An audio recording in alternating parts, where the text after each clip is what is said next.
ada hubungannya dengan kerja jantung, kerja paru-paru, kerja lambung, kerja hati, kerja ginjal. Itu akan diistirahatkan sementara. Bukan istirahat secara penuh, tapi diberikan kesempatan untuk organ-organ tersebut untuk memperbaiki dirinya sendiri karena berkurangnya proses untuk mencerna makanan. Assalamualaikum warahmatullahi wabarakatuh.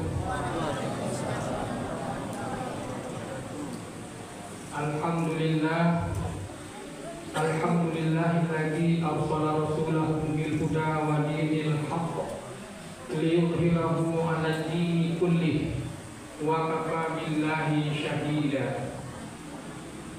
Asyhadu an la ilaha illallah wahdahu la syarika lah wa asyhadu anna Muhammadan abduhu wa rasuluh sallallahu alaihi wasallam la nabiyya ba'dah. Allahumma shalli wa sallim wa barik ala sayyidina Muhammad wa ala alihi wa ashabihi rasulillahi ajma'in. Amma ba'du, qala Allah ta'ala fi kitabihil karim, a'udzu billahi minasy syaithanir rajim. Bismillahirrahmanirrahim. Wa kulu washrabu wa la tusrifu innahu la yuhibbul musrifin. Qala Rasulullah sallallahu alaihi wasallam, ma mala'a adamiyyun bi'an syarran min batnin bihasbi ibni adam akalatun yuqimmu sulbah fa in kana la mahalata fa thuluthun li ta'ami wa thuluthun li syarabi wa thuluthun li nafasi. A'udzu billahi minasyaitonir rajim. Allah berfirman dalam Al-Qur'an surat Al-Baqarah, dan makanlah dan minumlah kamu dan jangan berlebih-lebihan. Sesungguhnya Allah tidak menyukai orang-orang yang berlebih-lebihan. Kemudian bersabda Rasulullah SAW, tidaklah anak Adam memenuhi suatu wadah yang lebih buruk dari memenuhi perutnya. Cukuplah bagi anak Adam memakan beberapa suapan untuk menegakkan punggungnya. Namun jika ia harus melebihinya, hendaknya sepertiga perutnya diisi untuk makanan, sepertiga untuk minuman, dan sepertiga lagi untuk bernafas. Hadis riwayat Tirmizi. Kaum muslimin, kaum muslimat, sidang jamaah tarawih yang berbahagia, pertama sekali marilah kita mengucapkan puji dan syukur kehadirat Allah Subhanahu wa taala atas limpahan rahmat dan karunia Allah serta hidayahnya. Kita masih bisa diberikan kekuatan, kesempatan, dan keinginan untuk bisa hadir di masjid yang kita cintai ini dalam rangka untuk menegakkan malam-malam Ramadan. Insya Allah malam ini adalah malam yang kelima untuk Ramadan tahun ini. Kemudian kita bersalawat mengucapkan Allahumma sholli ala Muhammad. Kita sampaikan kepada tambatan hati pautan cinta kita, kekasih Allah, Habibullah Nabi Muhammad sallallahu alaihi wasallam, sebagai uswah dan qudwah, contoh tauladan bagi kita. Bagaimana kita bisa menjalani kehidupan ini? Mestinya kita senantiasa bercermin kepada Rasulullah sallallahu alaihi wasallam. Bagaimana kita bisa menjadikan Rasulullah sebagai cermin, sebagai uswah, sebagai qudwah? Tentu kewajiban bagi kita semua untuk mempelajari bagaimana hal-hal yang dilakukan oleh Rasulullah SAW. Tidak ada waktu terlambat. Senantiasa kita harus berusaha untuk mempelajari bagaimana Rasulullah hidup, bagaimana Rasulullah bersaudara, bertetangga, bermasyarakat. Marilah kita senantiasa beristiqomah untuk bisa mempelajarinya, sehingga betul-betul kita menjadikan Rasulullah sebagai uswah dan qudwah. Kaum muslimin yang berbahagia, hamba Allah Pada kesempatan malam hari ini, malam yang kelima, kita melaksanakan insya Allah ibadah tarawih. Artinya kita sudah melaksanakan 4 hari pelaksanaan ibadah Ramadan tahun ini. Nah, bagaimana kira-kira apa hal yang sudah kita rasakan, perubahan terhadap diri kita untuk ibadah puasa yang sudah kita laksanakan selama 4 hari? Apakah ada perubahan? Kalau tidak ada, mari kita introspeksi. Apakah puasa yang sudah kita laksanakan itu sudah bisa memberikan manfaat terhadap diri kita? Kaum muslimin rahimakumullah. Tujuan Allah untuk mewajibkan kita melaksanakan puasa sebagaimana firman Allah dalam Al-Quran Al-Baqarah 83, la'allakum tattaqun. Mudah-mudahan kamu menjadi orang yang bertakwa. Jadi tidak ada mudah-mudahan kamu menjadi sehat, tidak.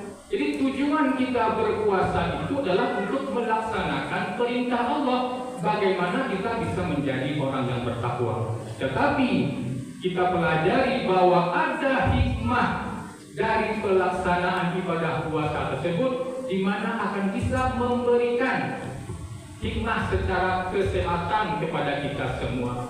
Ada hikmah kesehatan secara jasmani apabila kita mampu untuk melaksanakan ibadah puasa sesuai dengan yang dicontohkan oleh Rasulullah SAW.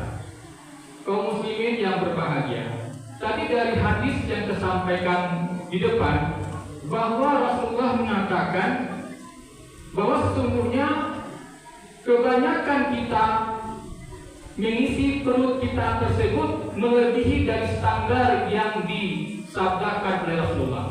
Nah, dalam bulan puasa itulah kita dilatih bagaimana mampu menahan hawa nafsu kita, tidak memperturutkan nafsu kita, terlebih lagi ketika kita memperturutkan nafsu perut kita. Kaum muslimin yang berbahagia, kalau dari segi kesehatan kita bisa pelajari, kita bisa tahu, disampaikan oleh beberapa penceramah mungkin bahwa sebagian besar penyakit-penyakit yang muncul pada seorang manusia itu berasal dari perutnya. Apabila dia menggunakan perutnya, mengisi perutnya berlebih-lebihan, itulah nanti akan memberikan efek samping dari segi kesehatan. Apa contohnya?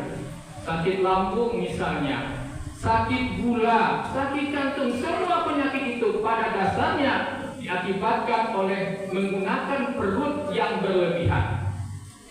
Kaum muslimin rahimakumullah. Sehingga dari ibadah puasa yang kita lakukan, kita tahu bahwa ada 2 rukun puasa. Apa rukun puasa? Yang pertama kita berniat, yang kedua menahan dari haus dan lapar, serta yang membatalkan puasa mulai dari terbit fajar sampai tenggelam matahari. Nah, kita diperintahkan untuk menahan, untuk memasukkan sesuatu ke dalam perut kita. Sehingga menurut penelitian para ahli, ada beberapa manfaat yang kita dapatkan kalau kita mampu melaksanakan puasa dengan sebaik-baiknya. Ini sudah disampaikan juga oleh Kementerian Kesehatan bahwa yang pertama adalah berdasarkan penelitian, seorang yang melakukan puasa itu dia memberikan kesempatan kepada seluruh organnya untuk memperbaiki dirinya sendiri. Kalau di luar puasa, kita selalu mengisi perut kita dengan makanan bermacam-macam makanan sehingga kita memforsir semua organ tubuh kita untuk bekerja. Ada hubungannya dengan kerja jantung, kerja paru-paru, kerja lambung, kerja hati, kerja ginjal. Itu akan diistirahatkan sementara. Bukan istirahat secara penuh, tapi diberikan kesempatan untuk organ-organ tersebut untuk memperbaiki dirinya sendiri karena berkurangnya proses untuk mencerna makanan. Kemudian apa lagi manfaat dari ibadah puasa? Ternyata dari ibadah puasa yang kita lakukan tersebut berdasarkan penelitian akan meningkatkan sistem kekebalan tubuh. Artinya, kalau kita mampu untuk melaksanakan puasa sesuai dengan apa yang diajarkan oleh Rasulullah, itu akan meningkatkan sistem kekebalan dalam tubuh sehingga kita akan bisa terhindar dari berbagai macam penyakit karena tubuh sendiri sudah memiliki kekuatan untuk melawannya. Kaum muslimin dan kaum muslimat rahimakumullah. Untuk selanjutnya mari kita bahas satu persatu. Apa kira-kira manfaat dari puasa terhadap masing-masing organ kita? Jadi walaupun kita tidak mengetahui apa manfaatnya, kita tetap akan melaksanakan puasa. Tetapi ketika kita paham, kita tahu, oh begini loh manfaat puasa, semakin memotivasi diri kita bagaimana kita bisa berpuasa dengan seharusnya. Yang pertama adalah apa kaitannya puasa yang kita lakukan dengan sistem organ kita yang paling penting. Apa itu? Otak kita. Otak merupakan organ yang paling penting karena dia sistem mengatur. Apapun kerja dari seluruh tubuh kita itu diatur oleh otak kita. Ketika kita berpuasa, kita memberikan kesempatan pada otak untuk menghasilkan zat-zat yang diperlukan oleh tubuh secara optimal. Jadi kalau ibu dan bapak, kalau kita lihat misalnya orang yang sakit jiwa, mungkin kita berpikir secara jasmani kan dia sehat, dia bisa berjalan, dia bisa ngomong, dia mau makan. Tetapi sesungguhnya pada seorang yang mengalami gangguan jiwa, hormon-hormon di otaknya itu yang tidak seimbang, sehingga dia bisa berperilaku yang tidak masuk akal. Nah, begini dengan puasa. Dengan puasa itu akan menghasilkan hormon-hormon yang seimbang. Itu diawali oleh niat kita. Kita niat untuk berpuasa melaksanakan perintah Allah, secara otomatis otak tersebut akan bekerja secara optimal untuk menghasilkan hormon-hormon yang seimbang. Itu yang pertama. Bagaimana puasa itu bisa mempengaruhi otak untuk lebih bekerja secara optimal sehingga kita mampu untuk menahan emosi kita. Kemudian yang kedua, bagaimana pengaruh puasa terhadap kerja jantung kita. Kemudian bapak yang berbahagia, kita tahu bahwa jantung itu merupakan organ vital tubuh kita. Apa fungsi jantung? Fungsi jantung adalah untuk mengedarkan darah yang mengandung zat-zat makanan ke seluruh tubuh. Jadi jantung akan memompa darah ke seluruh tubuh. Nah, bagaimana jantung bisa memompa darah ke seluruh tubuh secara optimal? Tentu apabila kandungan yang ada di dalam darah itu sesuai dengan kadar normalnya. Jadi kalau secara normal jantung itu akan berdetak setiap menit sekitar 60 sampai 100 kali pada orang dewasa. Apabila yang diedarkan oleh jantung adalah darah yang normal, darah yang tidak tinggi kadar kolesterolnya, darah yang tidak tinggi kadar gulanya.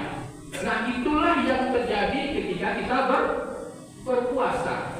Bagaimana kadar gula darah kita bisa normal, bagaimana kadar kolesterol kita bisa normal, sehingga jantung itu bisa melaksanakan fungsinya secara baik. Makanya nanti jantung akan memompa darah ke paru-paru, jantung akan memompa darah ke otak kita.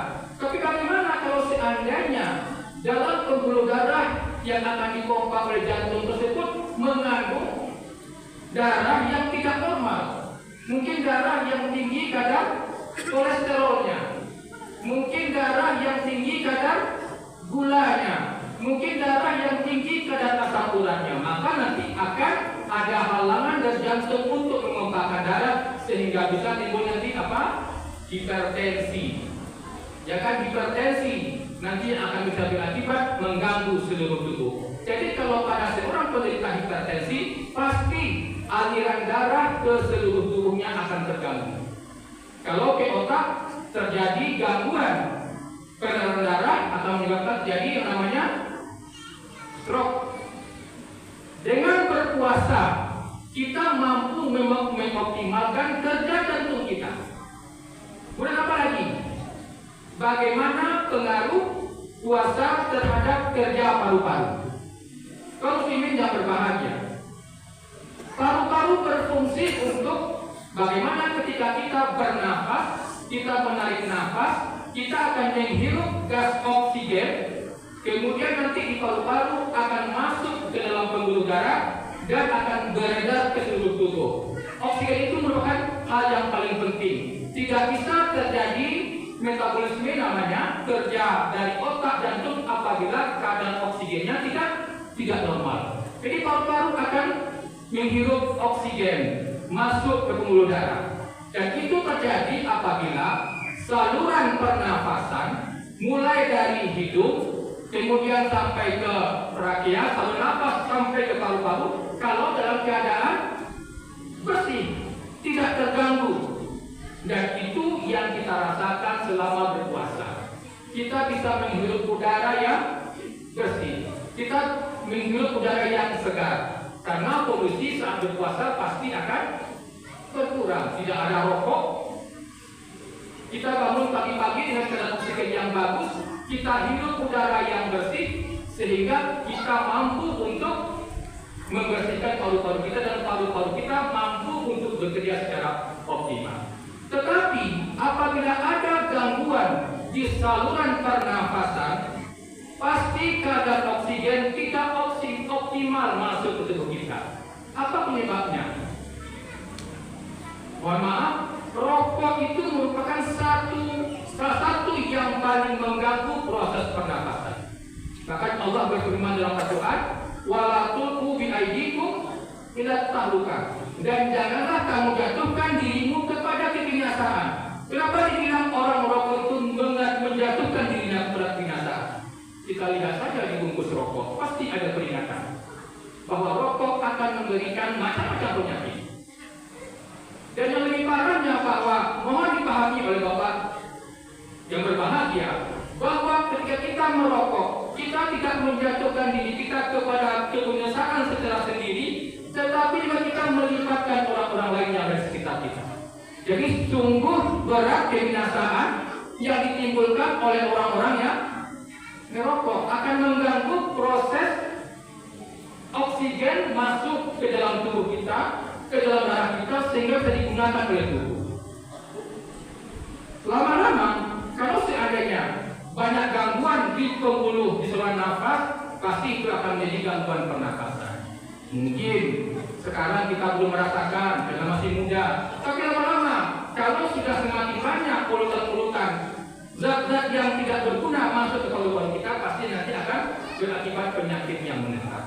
Insya Allah dengan kita melaksanakan puasa, kita bisa menghirup udara yang bersih, bebas polusi, bebas asap rokok, sehingga paru-paru kita akan sehat. Kaum muslimin yang berbahagia. Kemudian kita bisa lihat bagaimana manfaat puasa terhadap kesehatan lambung kita. Sebenarnya saya tadi bahwa sebagian manusia itu menggunakan lambungnya berlebihan sehingga memunculkan berbagai macam penyakit. Contohnya aja misalnya gastritis namanya. Itu paling banyak disebabkan oleh faktor makanan dan faktor stres.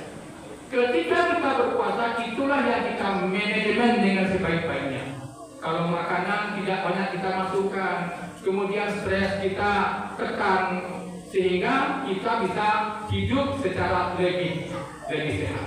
Kalau ingin yang berbahagia, satu lagi penyakit yang bisa dikontrol adalah ketika kita menderita penyakit sakit gula. Sakit gula itu juga karena peningkatan kadar gula yang tinggi dalam darah. Dan itu disebabkan oleh makanan kita. Jadi begitu banyak manfaat dari ibadah puasa. Di samping memang kita diwajibkan berpuasa untuk meningkatkan derajat takwa, tetapi juga manfaatnya itu akan memberikan kesehatan kepada semua organ tubuh kita. Mulai dari sel tubuh akan melakukan perbaikan sendiri kalau kita mengurangi konsumsi makanan. Kemudian juga nanti sel tubuh akan meningkatkan sistem pertahanan tubuh, sehingga ketika macam-macam nanti masuk kuman bisa ditahan oleh tubuh sendiri. Mudah-mudahan dengan ibadah puasa yang kita lakukan mulai dari hari ini dan seterusnya akan mampu untuk memaksimalkan puasa kita sehingga bisa memberikan kesehatan yang optimal juga terhadap tubuh kita. Mudah-mudahan kajian yang singkat ini bisa memberikan motivasi kepada kita semua bagaimana kita bisa berusaha untuk berpuasa dengan sebaik-baiknya. Billahi taufiq wal hidayah. Wassalamualaikum warahmatullahi wabarakatuh.